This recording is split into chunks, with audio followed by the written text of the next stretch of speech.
Bonjour, nous lisons à partir de l'étude des 10 Séphirot, le premier volume, la première partie, la page 6 en hébreu, la restriction et le cave, qui inclut 6 parties. Nous sommes dans les mots du Hari à l'article 4.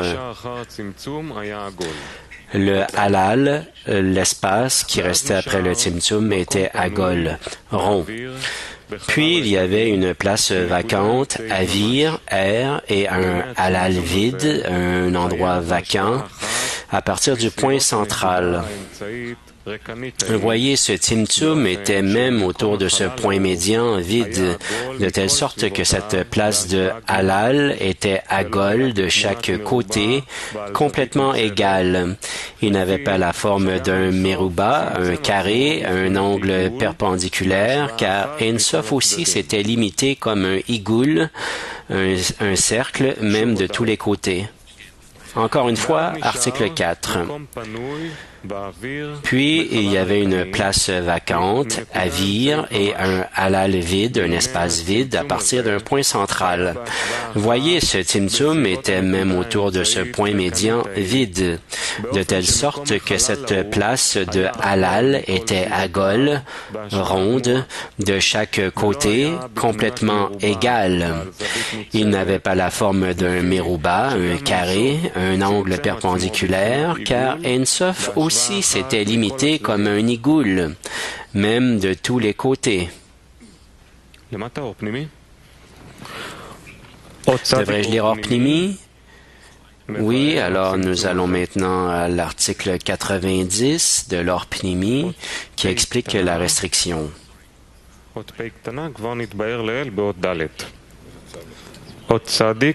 Petit article 80 d'abord, qui dit que tout a déjà été expliqué aux articles 4 et 5. Article 90, signifiant sans discrimination de grand et petit. Il ne faut pas s'en étonner puisque la Shinotsura, la disparité de forme, au milieu avait été déjà exposée par le départ de l'or. Par conséquent, les plus petites mesures étaient nécessairement reconnues aussi, une plus petite que l'autre.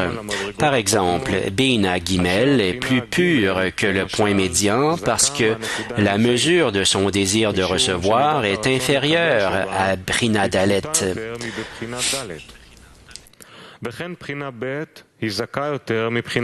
De même, Brina Bet est plus pure que Brina Gimel parce que sa mesure de désir de recevoir est plus petite que Brina Gimel et Brina Aleph est la plus pure de toutes parce qu'elle a le plus petit désir de recevoir, ce qui rend sa Shinmutsura la moins apparente. Ainsi, nous avons une différenciation des grands et des petits degrés. Dans ce cas, pourquoi le Rav dit-il que le Tzimtzum était même autour de ce point? La réponse est que le Tzimtzum n'a pas transformé le point médian en Sof. En d'autres termes, si l'or avait quitté le point à cause de sa Shinotsura, alors il deviendrait certainement un Sof, c'est-à-dire le plus bas degré.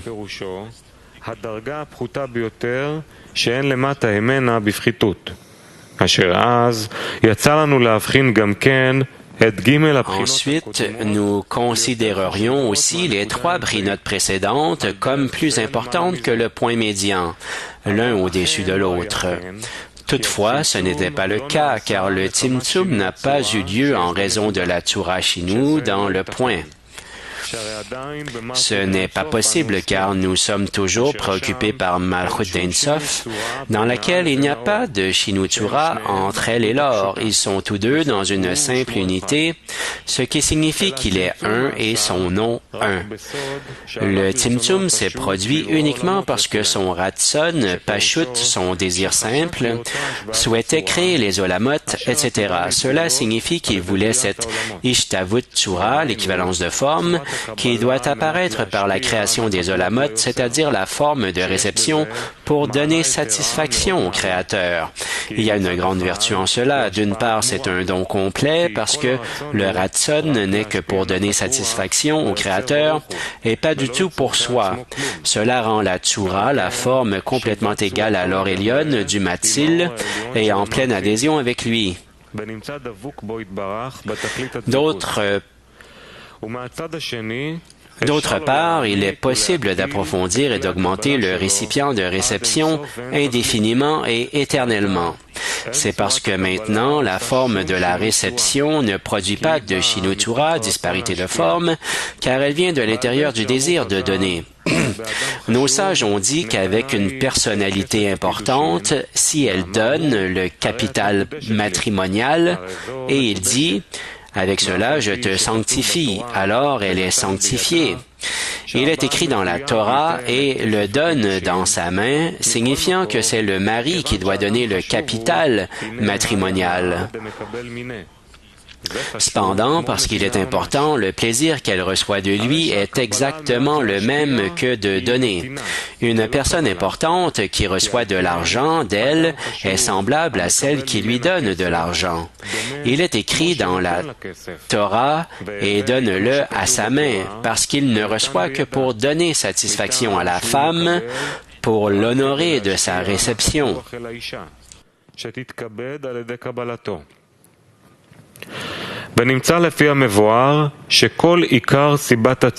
Nous apprenons de ce qui précède que la principale raison d'être du Tzimtzum était le désir d'une nouvelle forme de réception pour donner ce qui devait apparaître par la création des Olamot.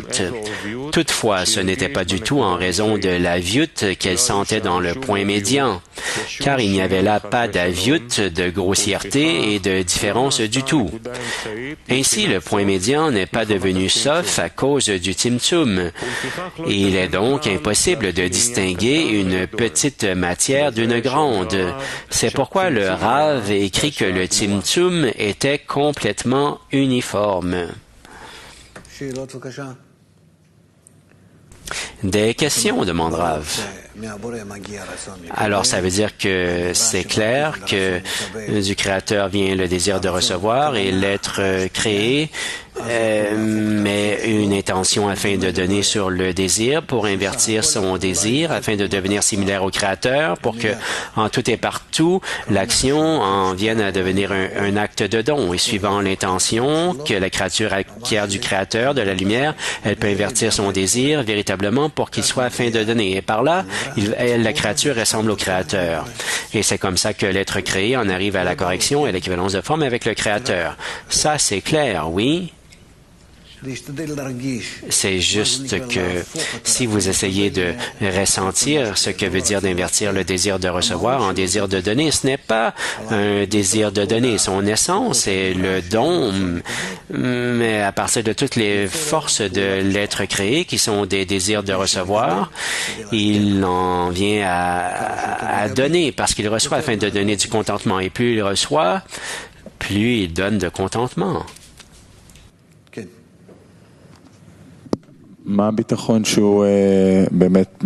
C'est quoi la confiance que vraiment le fait de donner, qu'il peut donner s'il reçoit? Mais c'est parce qu'il fait une restriction. Il y a un système ici, dit Rav, qui se construit du côté du Créateur, de sorte que son intention, même si elle a afin de recevoir, la créature n'obtient que des ténèbres. Alors, maintenant qu'elle désire donner, et c'est qu'elle désire être dans les ténèbres, mais qu'au-dessus, elle fait un acte de don. Et là, l'être créé devient similaire au Créateur et reçoit la lumière. Mais la lumière est déjà une lumière d'unité et pas la lumière qui, auparavant, il voulait recevoir pour lui-même, pour recevoir ses récipients. Maintenant, la lumière est complètement différente. Disons-le de cette façon, le Créateur qui donne ou l'autre qui donne à l'invité des mets raffinés, et alors l'invité doit avoir une carence pour ces mets qui lui sont présentés par l'autre. Et alors là, il fait une restriction, il se déconnecte de tout, et il doit en arriver à une complète déconnexion avec l'autre. Et là, s'il y a toujours un certain désir qui demeure en lui pour les mets, ou il ne peut acquérir d'intention à moins d'être passé vraiment par l'état de zéro. Et il doit même en arriver à atteindre la haine pour pouvoir surmonter la réception pour se mettre à développer une intention afin de donner. Et dans cette intention afin de donner, dans la mesure qu'il a une intention afin de donner, il ouvre ses récipients de réception et il se met à les réaliser. Alors maintenant, comment est-ce que c'est différent? Qu'est-ce que recevoir dans les récipients de réception avec l'intention afin de donner? Ah, mais c'est complètement différent, dit Rav. Et ça, c'est le plaisir qu'il reçoit est un moyen afin de donner du contentement. Ce n'est pas le but, c'est un moyen. Et là, ce n'est pas qu'il rejette tout ça. Non, au contraire, il doit s'ouvrir autant que possible. Il s'ouvre à l'intention. Mais tant qu'il n'était pas capable de recevoir afin de donner et qu'il n'était que dans l'état de la correction, mais de quoi se réjouit-il alors? Mais du fait qu'il est dans un état de correction, dit Rav, et dans un stade d'assadim où il ne veut rien, mais au contraire, il demande et il prie au Créateur que jusqu'à ce qu'il soit prêt, je ne veux pas être connecté à la réception. Alors, s'il te plaît, protège-moi ou empêche-moi. Je ne comprends pas pourquoi la restriction est nécessaire. Est-ce que Bina, ce n'est pas d'avoir que la grandeur du Créateur afin de donner? Pourquoi y a-t-il une restriction ici? Mais c'est qu'on passe d'un état à l'autre. Alors, il doit y avoir un certain frein, dit Rav. Tu travailles avec un désir et là, tu passes à un autre. Et entre les deux, il y a une certaine satiété et ensuite, il y a une cessation et on commence un nouveau processus avec une nouvelle direction, un nouveau plan. Et la restriction ne fait que nous dire dans quel état nous sommes en ce qui a trait à l'émanateur. Si tu es opposé à lui, alors là, tes récipients et ses récipients à lui, en apparence, ces récipients à lui, ils sont contraires, ils ne peuvent pas être connectés. Oui, mais sa grandeur annule l'être créé. Si je connais la grandeur du Créateur, alors là, je peux lui donner parce qu'automatiquement, je suis dans la grandeur du Créateur. Non, dit Rav. Mais nous disons que la fiancée, en ce qui a trait à son mari, elle le voit comme grand, alors elle peut lui donner. Et c'est la même chose ici. Nous voyons la grandeur du Créateur et la grandeur du Créateur automatiquement. Comment voir qu'il est grand? Mais comment voir qu'il est grand si tu es avec lui, dit Rav, et en manque d'équivalence de forme, tout comme maintenant. Alors, tu es dans le Créateur, dans la lumière supérieure, oui, et il remplit toute la réalité. Alors, où es-tu, toi, et où lui est-il? Est-ce que tu ressens quelque chose qui vient de lui? Jusqu'à ce que tu fasses une restriction sur ton penchant vis-à-vis de lui, tu ne seras pas capable d'atteindre aucune connexion avec lui. D'accord?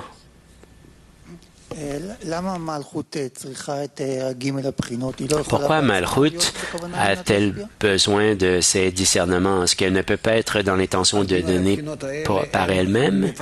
Ces trois discernements, dit Rav, développent Malchut et établissent Malchut.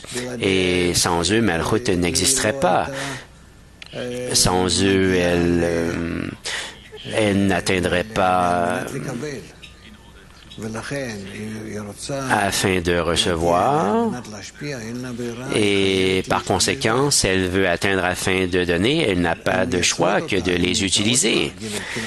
Ils l'établissent, ils sont en elle, les trois brinotes discernement, et sans eux, elle ne peut pas exister.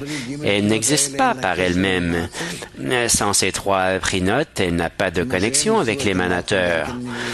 Tout comme ils établissent Malchut, ces trois premières brinotes demeurent afin de l'attacher.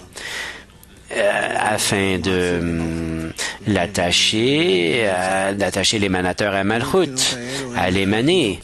Et ces trois brinotes sont nécessaires. Oui, mais toute l'intention, afin de donner complètement, c'est lorsqu'elle est incluse et intégrée avec toutes les autres brinotes. Oui, elle ne peut exister sans ces trois-là. Et ce n'est pas que la spiritualité peut arrêter et on coupe les différentes parties. Non, Malchut est connecté à Shoresh, à la racine, et ensuite il y a Aleph, Bet, Gimel, et Dalet est connecté à la Shoresh, mais elle ne pourrait pas être connectée sans Bet, et Gimel et Aleph. Oui, mais là, il dit qu'il y a une équivalence et que, oui, et que la lumière supérieure ensuite quitte toutes les billes-notes à la fois, dit Rav.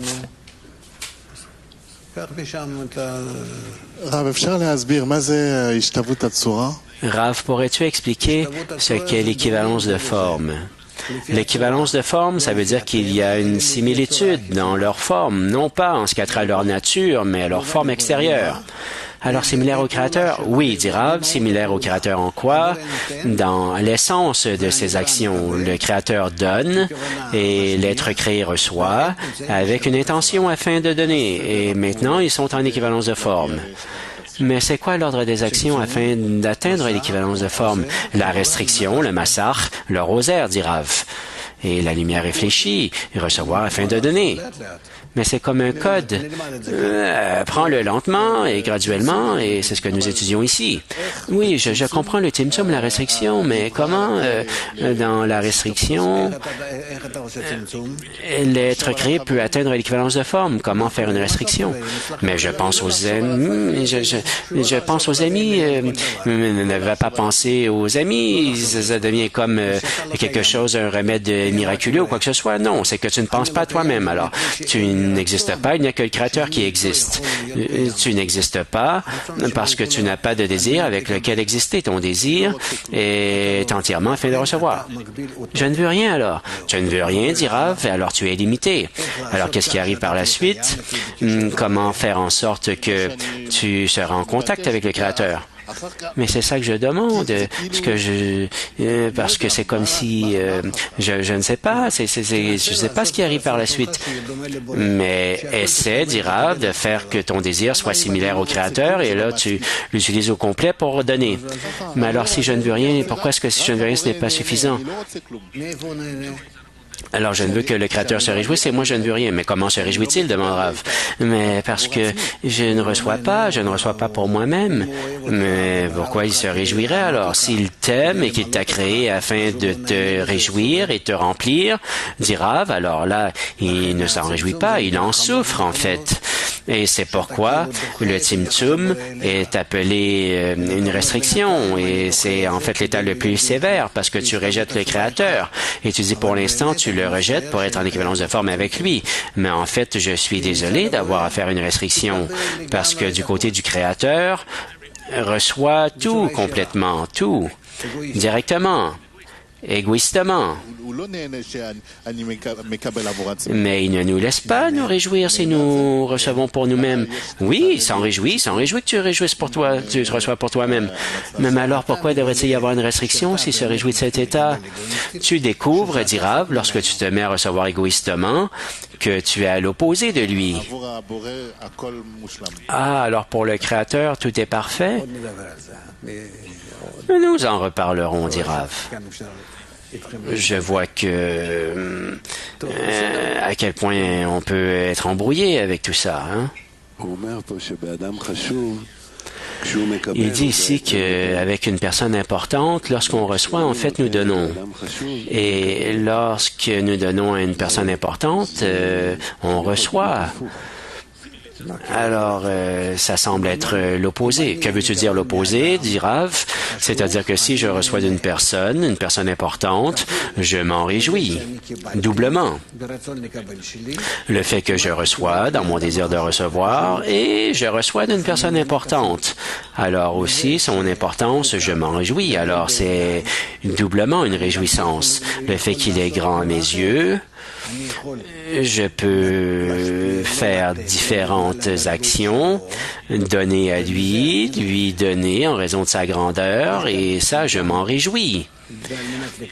Ici, il y a à la fois afin de recevoir un double profit, aussi afin de donner. Et ça dépend de comment tu examines tout ça. comment te réjouir de la grandeur des autres. Mais ici, il parle de recevoir afin de donner. Il dit que c'est important, mais recevoir afin de donner, il parle d'une personne importante et qui l'acquiert et non pas elle, la femme, qui pourrait acquérir une telle chose. Mais pour recevoir afin de donner, en ce qui a trait à une personne importante, dit Rav. Mais ici, elle dit qu'elle donne à son mari, mais que celui qui reçoit afin de donner, c'est la personne importante. Et le fait qu'elle reçoit d'elle, alors là, en fait, il lui donne. Alors, il ne parle pas d'elle. Oui, en ce qui a trait à la personne. La personne importante, l'autre. Oui, dit Rav. Mais si elle s'abaisse à un degré où elle reçoit de lui, et comparé à lui, c'est comme s'il lui donne, oui. Mais alors là, ce n'est pas que je donne à une personne importante et que là, je reçois et que je me tourne vers le don, mais en fait, c'est que c'est l'important qui, ça semble être l'opposé. Mais ça vient des deux côtés, dit Rav. Les deux s'en réjouissent. Mais c'est qu'ils s'en réjouissent dans des formes différentes. Lorsque tu reçois d'une personne qui est importante, tu reçois parce que tu t'en réjouis parce qu'elle est importante et qu'elle te donne à toi. Alors ça, c'est égoïste. Mais lorsque tu donnes à une personne importante et que tu te réjouis du fait que la personne importante reçoit de toi, alors là, tu te réjouis parce que tu as une connexion avec cette personne importante et tu te réjouis de son importance, qu'il est connecté à toi. Et alors, lui-même, sa grandeur et son importance, il te donne et il se réjouit du fait qu'il te donne parce que c'est sa nature, parce qu'il est grand et important et qu'il remplit le petit. Et ça, il s'en réjouit. Et aussi le fait que l'inférieur donne à lui et qu'il reçoit de lui, alors il s'en réjouit aussi. Alors, dans les deux s'en réjouissent. Alors, il se réjouit, le petit se réjouit de sa grandeur et de son importance. Mais les deux afin de recevoir et les deux aussi afin de donner. Dans la connexion du petit et du grand, il y a un bénéfice des deux côtés. Mais je demande en termes de celui qui donne, de sorte que plus il est important, plus la femme reçoit. Oui, alors plus elle reçoit et plus elle donne. Dit Rav. Mais elle donne afin de recevoir. C'est comme si elle recevait. Mais bien sûr, dit Rav, nous parlons ici de la loi égoïste. Oui, mais nous disons toujours qu'il faut accroître l'importance des amis, de la dizaine. Plus que j'accrois cette importance, plus je deviens celui qui en reçoit. Oui, dit Rav, mais alors ce que je demande, c'est comment faire cette inversion pour recevoir afin de donner. Mais ici, il te faut avoir la grandeur, dit Rav. Le problème, c'est que si la fiancée, en ce qui a trait à la personne importante, le groupe, qu'elle le voit comme grand, et tout le monde sait qu'il est grand et qu'elle s'en réjouit, et du fait que si le Créateur n'est pas révélé, qu'il est à 100% grand, non. Tu dois toi-même faire en sorte qu'il devienne grand à tes yeux. Mais le faire grand à tes yeux par toi-même, ça, c'est comme le fils ou un pauvre vis-à-vis du riche ou un fils vis-à-vis du père. Comment le faire par soi-même? Mais ça dépend de l'étendue de ton appréciation, dit Rav. Ton appréciation pour lui.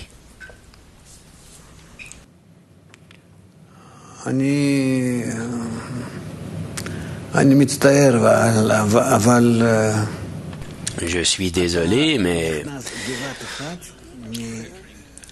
vous entrez tout d'un coup à partir de différents endroits dans cette recherche et ça vous confond, ça vous embrouille et il y a une mécompréhension entre nous. Qu'est-ce que je peux y faire? Peut-être qu'avec le temps, ça viendra à passer.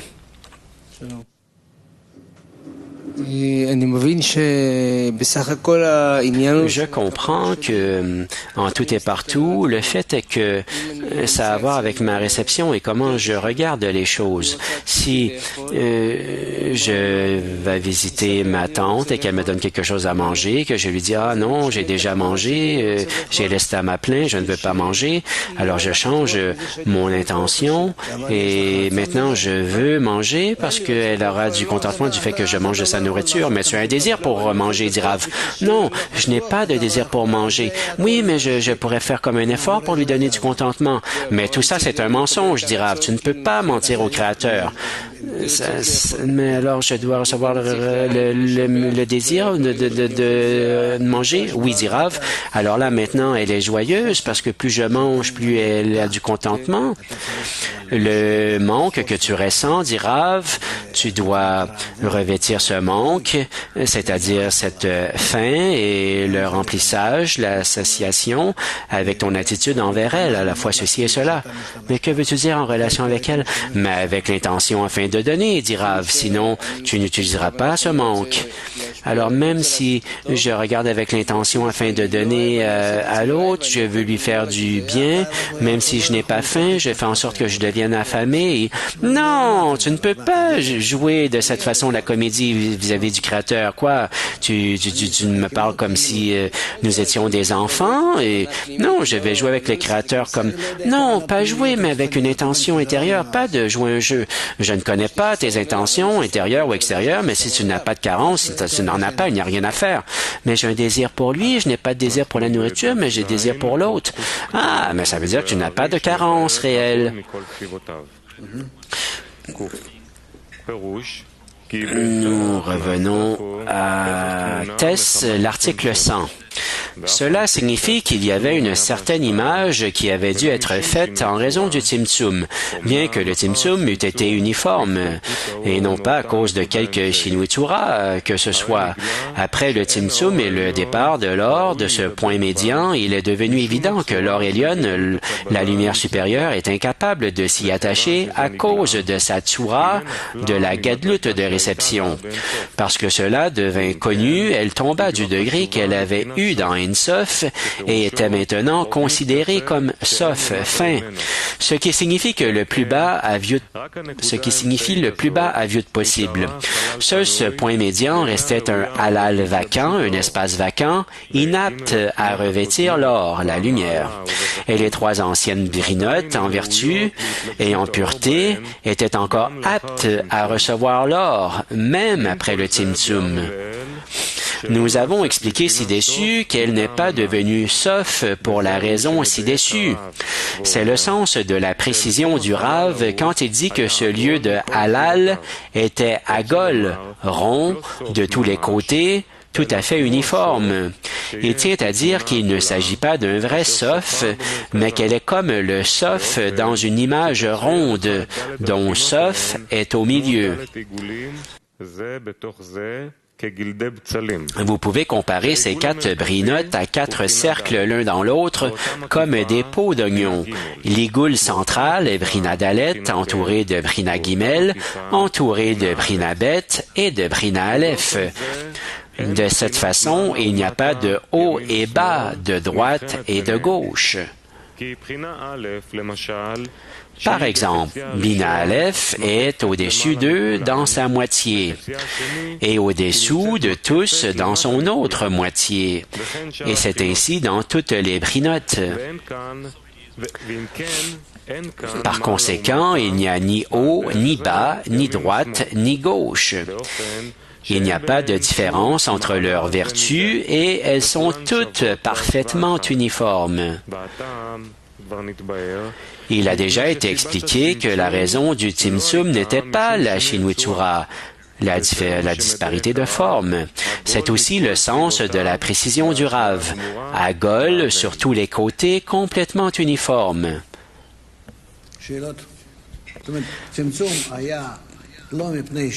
Des questions? Alors, le Tzimtzum n'était pas en raison de quelque problème que ce soit, dit Rav, mais en raison de ce point médian qui a ressenti qu'il devait y avoir un ajout pour l'abondance.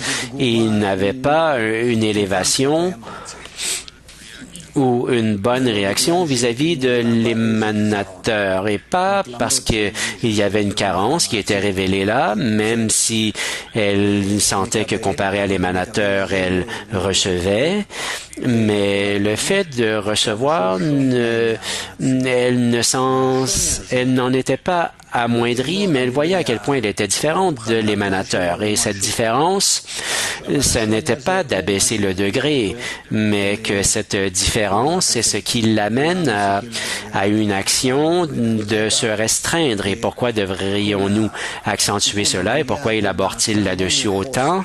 C'est que la correction de la création n'est pas faite à partir d'une carence ou d'un état de bassesse, mais c'est parce que c'est dans son désir. Malchut s'est élevé et voulait être aussi exalté que Keter, non pas en raison de la carence en elle, mais parce qu'elle apprécie l'émanateur et veut lui ressembler, sans aucune carence de sa part. Et ça, ce sont des choses que nous ne pouvons toujours pas ressentir, mais il faudra en venir à les ressentir. Ça vaut la peine d'y réfléchir. La restriction n'a pas été faite en raison de la honte. Et il nous faut comprendre ce qu'est la honte, dit Rav. Quel genre de honte pourrait-il y avoir si tu as été créé de cette façon? Et moi, je me tiens devant toi. Est-ce qu'il doit y avoir une honte du bébé lorsqu'il se tient devant sa mère? Et encore une fois, on ne peut pas expliquer cet état vraiment. Et c'est pourquoi nous utilisons toutes sortes de discernements avec lesquels nous sommes familiers en ce monde-ci, ce monde de bassesse. Mais en fait, il n'y a pas de moins ou d'amoindrissement ou de bassesse dans l'être créé vis-à-vis du Créateur. Ça commence lorsqu'on ne peut pas corriger quelque chose ou qu'on on peut le faire, mais nous n'y arrivons pas, nous ne le faisons pas. Et alors là, nous continuerons de parler de toutes ces choses. Mais qu'est-ce que ça veut dire de vouloir ajouter dans un état où il n'y a pas de manque, il n'y a rien qui manque? Le fait que je manque de rien, dit Rav, c'est pourquoi Malchut est appelée Malchut d'Ein Sof. Et ce dont elle manque, c'est d'ajouter sur elle-même et vis-à-vis de l'émanateur.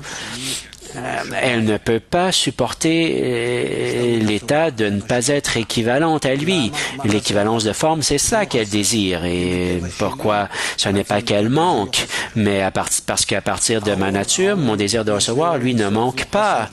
La lumière, j'ai la lumière d'Ein Sof, je ne manque de rien.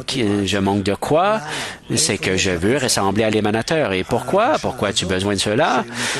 C'est parce que ce sentiment qui s'éveille maintenant, c'est que je manque d'un degré, et c'est le degré qui s'appelle la honte.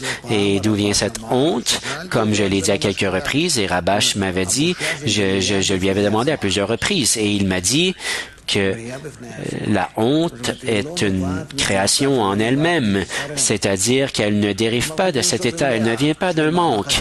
Malchut d'Ein Sof est complètement remplie, alors de quoi manque-t-elle? Elle manque quoi? Elle manque de quoi? C'est qu'elle veut être comme lui. Et alors, pourquoi veut-elle lui ressembler, être comme lui? On pourrait dire à partir du remplissage, à partir du sentiment de l'amour, de quelque chose, mais ce n'est pas une carence qui est révélée dans les récipients de réception. Mais alors pourquoi l'appelons-nous la honte? On ne peut l'appeler autrement, dit Rav, parce que la carence vient du manque d'équivalence entre les deux. Le sentiment d'un manque d'équivalence, que l'émanateur est différent d'elle, c'est ça que nous appelons la honte. Mais évidemment que ce n'est pas la honte égoïste ou corporelle. Mais pourquoi est-ce qu'il devrait y avoir une nouvelle création? Parce que, du côté du désir de recevoir, dit Rav, qui est rempli de la lumière, qui a été créé d'une telle façon, il n'y a pas de place pour y arriver, d'avoir quelque honte que ce soit. Il est né comme cela, un bébé qui du côté vis-à-vis de sa mère, a-t-il honte de quoi que ce soit? Mais alors ça, c'est la création du côté du cli ou de la lumière? Qui a créé la honte? La honte a été créée par l'émanateur, dit Rav. Mais alors, elle est où l'indépendance de... ne va pas entrer dans tout ça. Les gens ne comprendront pas. Alors, apprenons ce qu'il nous donne ici. Et comme ça, nous ne serons pas embrouillés. L'indépendance, mais de quoi parles-tu? De quelle indépendance parles-tu? Avant la sensation de honte, il n'y a pas d'indépendance en quoi que ce soit, seulement des États puis des États. La honte, c'est la première fois où l'être créé ressent qu'il est d'une certaine façon différent du Créateur. Et cette différence le pousse à la restriction. Mais de quelle indépendance parles-tu? C'est juste un mot que tu viens d'inventer ici. Mon cli est le plaisir. Et nous parlons toujours de plaisir. Alors, si je veux être Adam, j'ai du plaisir qui est infiniment et qui est beaucoup plus grand du fait que je suis similaire à lui. Alors, encore une fois, ce n'est qu'un plaisir. Je ne suis qu'un désir de recevoir, je veux recevoir du plaisir. Je n'entends pas de questions ici, monsieur, dit Rav. Parle calmement et apporte-moi une question en une phrase. Mais nous parlons toujours de plaisir. Et même si je veux égaliser ma forme, je suis toujours un égoïste. Je veux me réjouir plus que ce que je fais en ce moment. Peut-être que toi, oui, mais Malchut d'Ensof, non. Nous parlons de Malchut d'Ensof. Tu comprends de quoi nous parlons ici? Alors, soudainement, toi, tu parles de tout ce que tu es et tu colles ça à elle. Mais nous parlons ici d'un désir de recevoir qui a été créé dans la création et c'est comme ça qu'il se comporte. Et c'est comme ça que c'est activé par la lumière. Oui, mais je ne peux pas me débarrasser du plaisir, Rav. Mais qui es-tu? Demande Rav. Mais je suis le plaisir. Mais qui es-tu que tu dis que tu ne peux pas t'en débarrasser?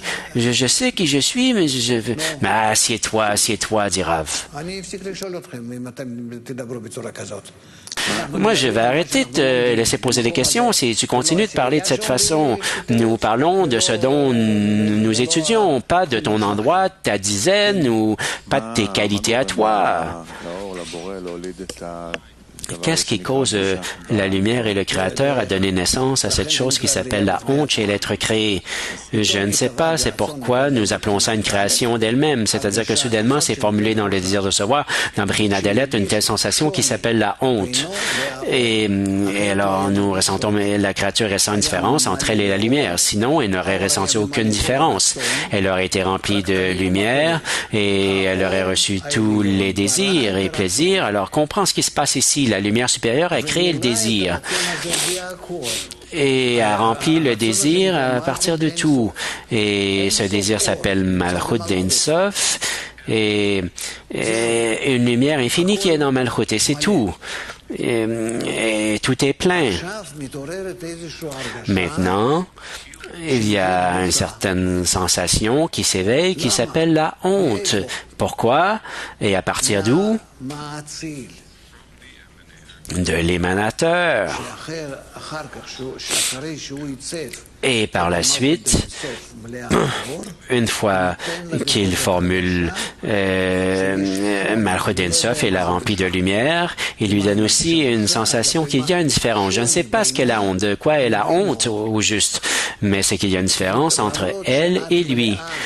C'est-à-dire que même si tu es rempli de lumière, j'ai créé le désir en elle, je l'ai rempli, je l'ai satisfaite d'une façon infinie. Et alors, elle n'a pas de carence et elle ne peut rien ressentir maintenant. Alors, je crée en elle une nouvelle création, une carence. Quel genre de carence? C'est ce qui s'appelle la honte. Et qu'est-ce que la honte? C'est un discernement entre elle et lui. Que ce discernement va l'escorter à chaque fois, toujours plus, dans toutes sortes d'états, et elle va lui apporter ce même état dans lequel tu te trouves après tout ce détour, après toute la création, et elle reviendra au point d'être Malchut d'Ensof, mais avec un ajout. En raison de la honte, elle sera en écoute et en adhésion avec lui. Alors, qu'est-ce que ça veut dire? C'est que maintenant, elle comprendra qu'il lui faudra découvrir cette chose, scruter la honte et comment réaliser tout ça, et en résultat, elle sera en adhésion, et c'est tout. C'est-à-dire, qu'est-ce que la honte? Nous pourrions dire que la honte montre le manque d'adhésion. qu'elle aura à atteindre. Mais encore une fois, nous ne pouvons pas dire que c'est ressenti dans Malchut d'Ein Sof. Il y a une différence qui est ressentie et cette différence l'amène à la restriction et à toutes sortes de processus. Elle ne ressent pas dans les actions les plus qu'elle se met à qu'elle s'apprête à implanter jusqu'à qu'elle doit en arriver à Gmar Tikkut. Mais il faut comprendre que si le Créateur n'avait pas créé la honte dans Malchut d'Ein Sof, alors tout se serait terminé là.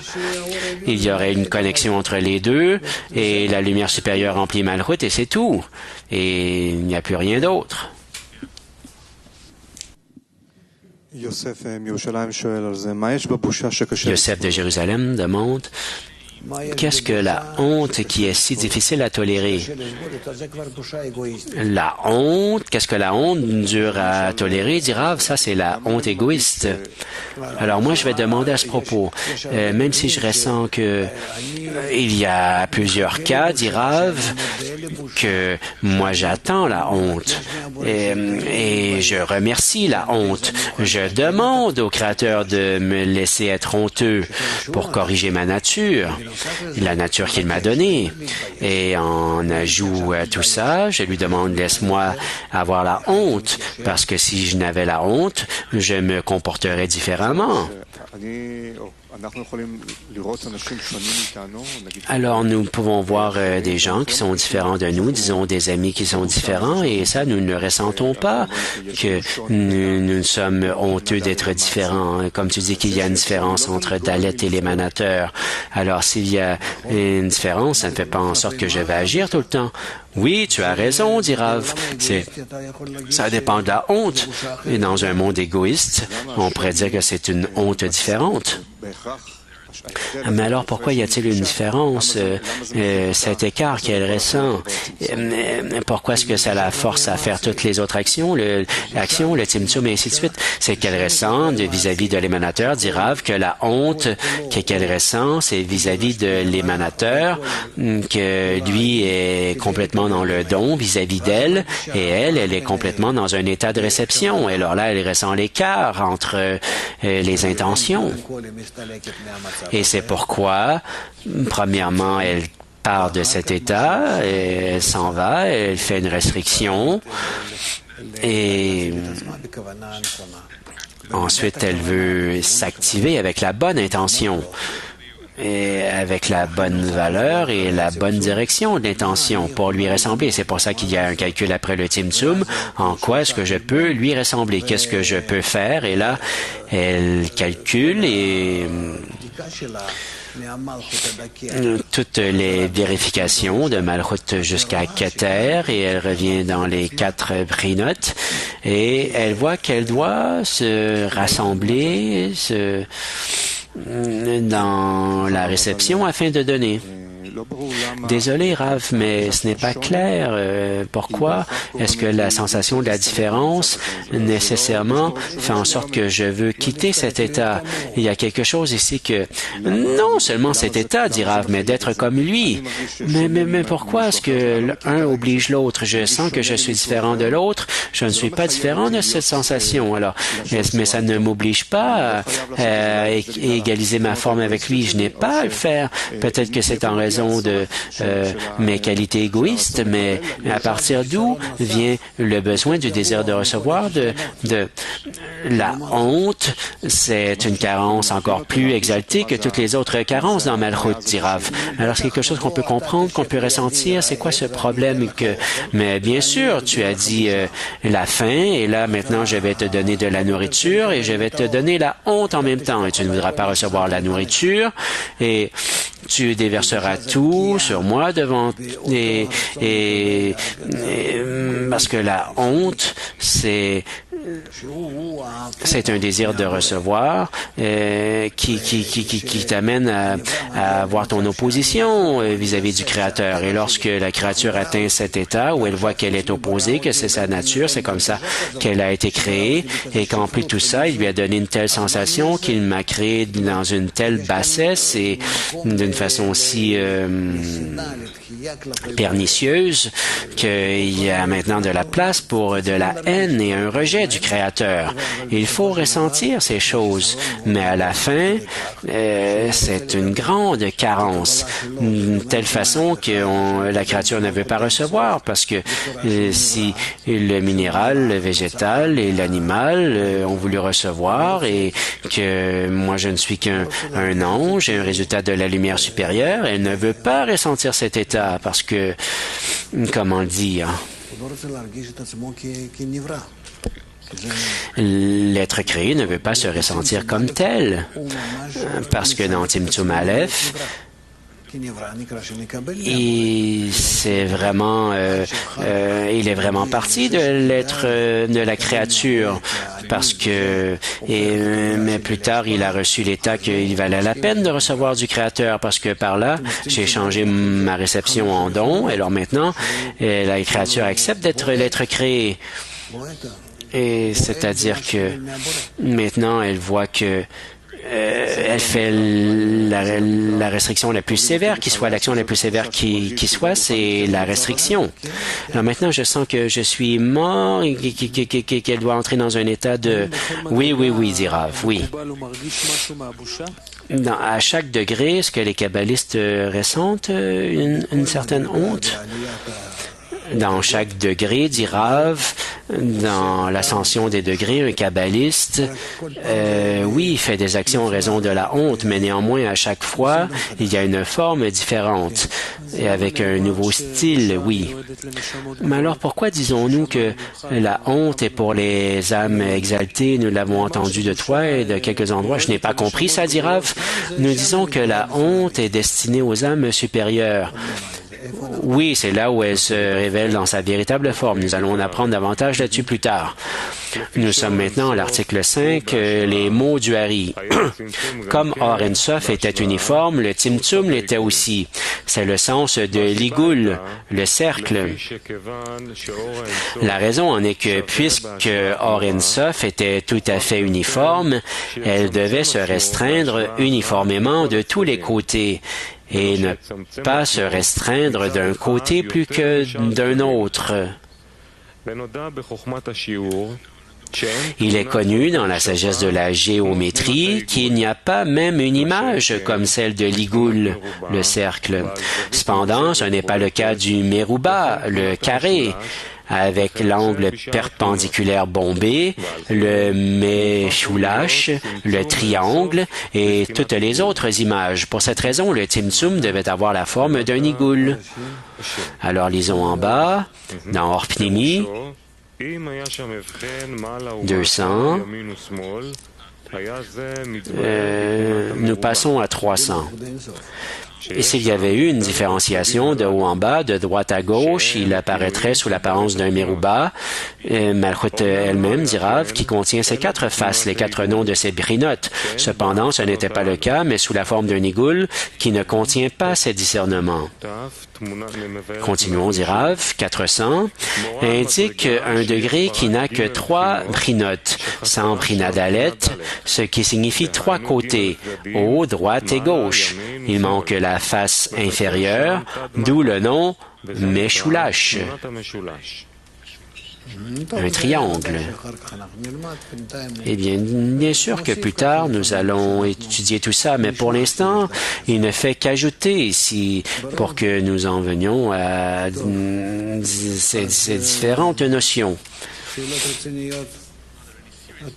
Alors, y a-t-il d'autres questions sérieuses, demande Rav, et toi, tu ne feras que te ternir toi-même. Alors, oui, toi? Lorsque Malchut d'En Sof fait la restriction, qu'est-ce qu'elle restreint? C'est le plaisir ou la réception afin de recevoir, la fierté? Qu'est-ce exactement qu'elle restreint? Tu vas y penser. À la prochaine leçon, nous allons étudier exactement là-dessus.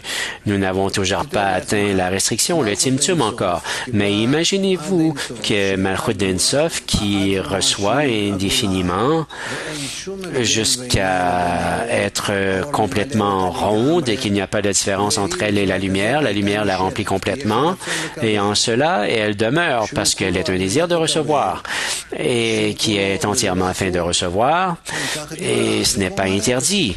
Et c'est comme ça qu'elle a été créée. C'est comme un système. Le supérieur a créé l'inférieur, il donne et puis l'inférieur reçoit et tant que le Créateur l'a créé afin de recevoir et qu'il se réjouisse de la réception, alors il s'en réjouit. Et ce qui est révélé maintenant dans Malchut d'En Sof, c'est la sensation de honte, et qu'il y a une certaine différence, que nous ne connaissons pas vraiment les mots honte, ne nous dit rien, parce que si tu demandes quelqu'un dans la rue, chaque personne va nous donner une signification différente. Alors Malchut d'En Sof ressent quelque chose qui est la honte, mais qui a un résultat qui l'amène à faire une restriction. La restriction est sur la réception de la lumière. Alors là, nous pourrions dire que le désir dans Malchut, qui voulait recevoir la lumière supérieure et se remplir, elle le reçoit et maintenant, comme résultat de la honte, elle reçoit une impression aussi négative et si opposée qu'elle ne veut plus de ce remplissage. Elle préfère s'en vider complètement. Alors la question c'est si elle se débarrasse du remplissage parce que le remplissage est ressenti en elle comme quelque chose de mal, comme de problématique, comme des ténèbres, comme amer, c'est pourquoi elle veut maintenant s'en débarrasser ou la sensation lui semble douce et bonne suivant son désir, mais c'est qu'il y a quelque chose de plus élevé que le remplissage et ça, c'est pourquoi elle est prête à s'en débarrasser. Alors, qu'est-ce que ça veut dire plus élevé? C'est-à-dire qu'en cela, elle reçoit qu'elle est séparée de l'émanateur et qu'elle n'a pas le choix. Elle préfère être connectée à lui si elle ne... Il y a toutes sortes aussi d'états et de raisons qui sont possibles, mais nous allons devoir voir quelle est la motivation pour le Tzimtzum, la restriction, et comment elle se protège, la Malchut, en s'empêchant de recevoir. C'est le désir de recevoir qui est à l'œuvre ici. Alors, qu'est-ce qu'il atteint par la restriction? Qu'est-ce qui est plus exalté, supérieur? Quel est ce remplissage plus exalté? Quel degré plus supérieur?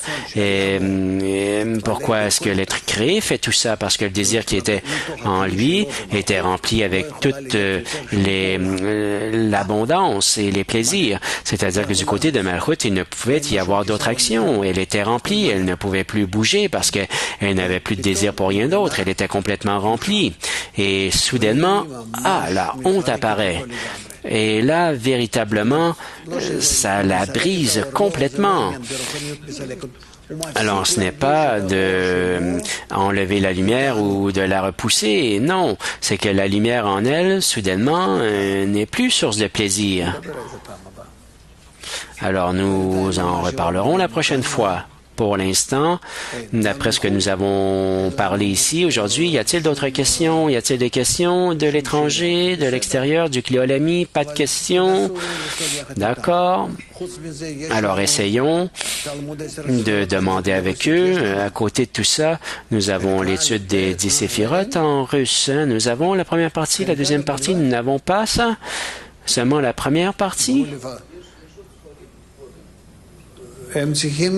אתם יכולים להיכנס לארכיון שלנו ולראות מה שיש שם. Vous pouvez aller dans nos archives et voir ce qui s'y trouve pour que vous aussi, vous soyez capable de le lire dans une langue que vous comprenez, de sorte que vous ayez quelque chose.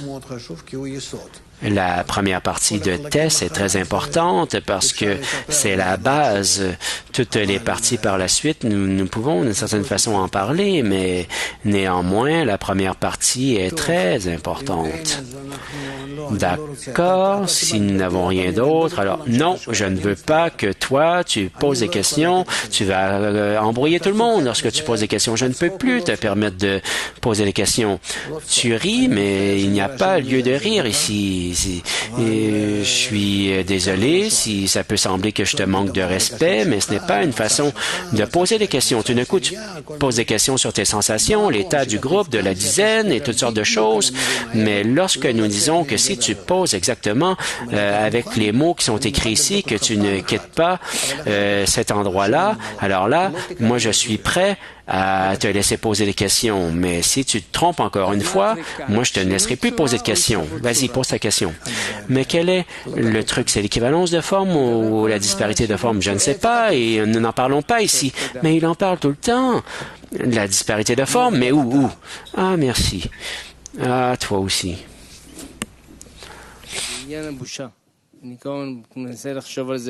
À propos de la honte, j'essaie d'y penser comme quelque chose de corporel, mais je comprends maintenant que c'est quelque chose de différent. Alors, je veux voir si je comprends correctement ou non. Alors, la honte, c'est un discernement dans la différence des intentions entre l'émanateur et le désir de recevoir. Le désir de recevoir qui veut recevoir la forme de l'émanateur, c'est ça la direction? Je ne sais pas, dit Rav. À la leçon suivante, nous allons parler de tout ça.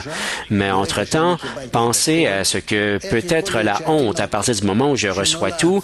Comment est-ce possible qu'un bébé qui est né de sa mère et qui est entre ses mains, même s'il est grand, il est Malchut d'Ein Sof, il est entièrement sous sa domination, l'influence de la mère, et elle le remplit en tout et partout. Alors comment, parce qu'elle veut qu'il grandisse, alors comment nous savons quel est le regret et que la mère peut avoir si le bébé ne se développe pas correctement. Et nous voyons que c'est comme chez les animaux aussi, mais où est l'humain maintenant, où la mère désire une réponse humaine qui vienne du bébé pour que son désir de recevoir se mette à grandir, pour qu'il dépasse ce qu'elle a fait directement. Alors ça s'appelle les 4 phases de la lumière directe. C'est ce qu'elle a fait, mais maintenant, elle doit ajouter quelque chose. Et quoi? Du côté du Créateur, nous faut-il ajouter? Pensez-y. שבט אחים גם יחד, נעים, שבט אחים גם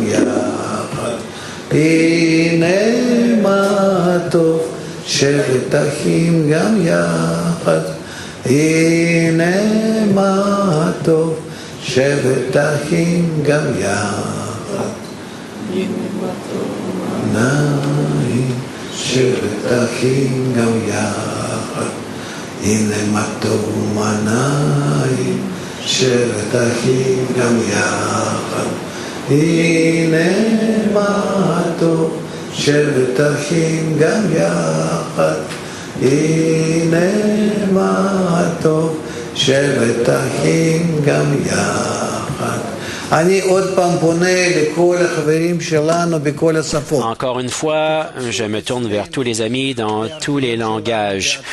Allez chercher dans les archives sur notre page Internet pour des livres, des articles qui sont reliés à la première partie de Tess. Je pense que c'est dans toutes les langues, plus ou moins. Je pense que nous avons la partie 1 de Tess. Et voyez ce qui est écrit là. Alors ne faites pas que vous asseoir et écoutez ce que je vous dis.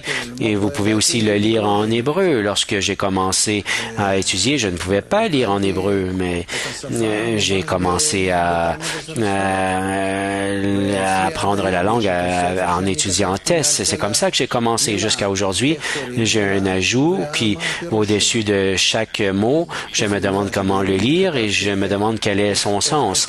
À côté du mot en hébreu, j'écris comment il faudrait le prononcer et l'explication. Qu'est-ce que ça veut dire, la traduction? Et c'est comme ça que j'ai étudié. Je pense que j'ai comme 2 ou 3 lignes au-dessus de chaque mot. Alors, vous pouvez aussi apprendre comme cela en hébreu, même si c'est difficile. Bien sûr que je suis sûr que nous l'avons en russe déjà, mais vérifiez dans les autres langues aussi. Et vous devriez aussi voir ce que nous avons dans les autres langues pour leur offrir du matériel. Alors, envoyez les liens et en russe, en anglais, en allemand, en italien. Je suis sûr qu'il doit y avoir des trucs ici et là. À tout le moins, la partie 1. D'accord.